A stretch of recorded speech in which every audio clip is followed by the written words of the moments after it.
आज हम लोग क्लास 10 का मैथ पढ़ने वाले हैं, ठीक है। एक्सरसाइज 1.4, ठीक है। 1.4 के चैप्टर का नाम है रियल नंबर, ठीक है। रियल नंबर में आपको तीन चीज पढ़ना है। एक डेसिमल पढ़ना है, डेसिमल एक्सपेंशन पढ़ना है, ठीक है। और डेसिमल एक्सपेंशन में आपको दो चीज पढ़ना है, टर्मिनेटिंग और नॉन टर्मिनेटिंग।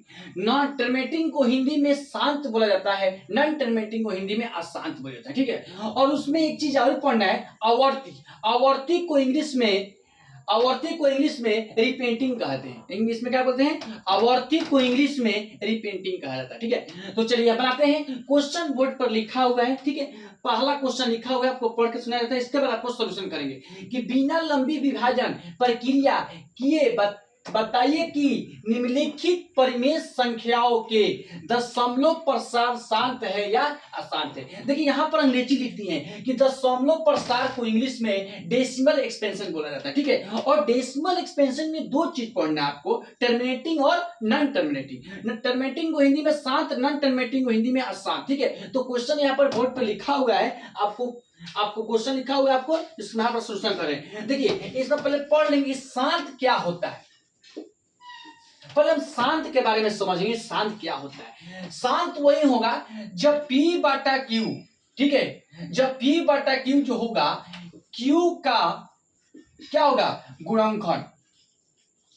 माने जो शांत होगा P बटा Q होगा, जो Q का क्या होगा? गुणनखंड। माने जो हर का जो होगा वो हर का फैक्टर होगा, तभी समझ लीजिएगा कि शांत होगा, ठीक है। ना तो क्या होगा? अशांत होगा। जब मान लीजिए कैसे, जिससे मान लीजिए कि कोई भी हम फैक्टर करेंगे तो या तो 2 आना चाहिए या तो 5 आना चाहिए, या तो 2 और 5 आना चाहिए, ठीक है। और बाकी इसके अलावा कुछ भी आएगा तो उसको समझ लीजिए अशांत है। जब हम फैक्टर करेंगे और जो 2 और 5 का टर्म में आएगा तो समझ लीजिए कि शांत है, और ना तो नहीं आएगा तो समझ लीजिए अशांत है, ठीक है। तो ये बोर्ड पर आपको समझा दिए, ठीक है। तो यहाँ क्वेश्चन बोर्ड पर लिखा हुआ है, आपको सॉल्यूशन करते हैं, ठीक है। बोले हैं कि इसको हर को आपको करना है, ठीक है, हर का फैक्टर करना है। तो चलिए हर एक आपका क्या है? 3125 है, 3125 कर दिए। अब देखेंगे कि जब लास्ट में 5 है तो ये संख्या 5 से जाएगा, ठीक है। 5 6 का 30, ठीक है। 5 दूनी 10, 5 25, फिर 5 से जाएगा। 5 का ही 5 है, 5 दूनी 10, 5 25, फिर 5 से जाएगा। 25 5 125, फिर 5 से जाएगा। 5 25, ठीक है। तो लिखेंगे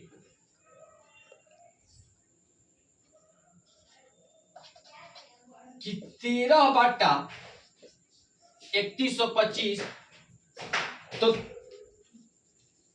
लिख लेंगे 13 और बाटा 3125 का क्या है?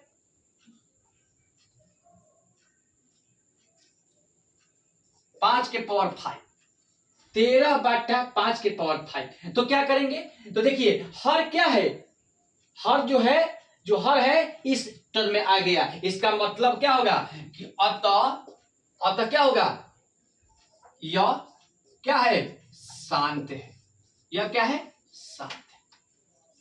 यही क्वेश्चन बोल रहा है कि शांत है क्या शांत है। जब 2 और 5 का टर्म में आएगा तो समझ लीजिए कि शांत होगा, और 2 और 5 का टर्म में नहीं आएगा तो समझ लीजिए क्या होगा? अशांत होगा। वीडियो को कीजिए।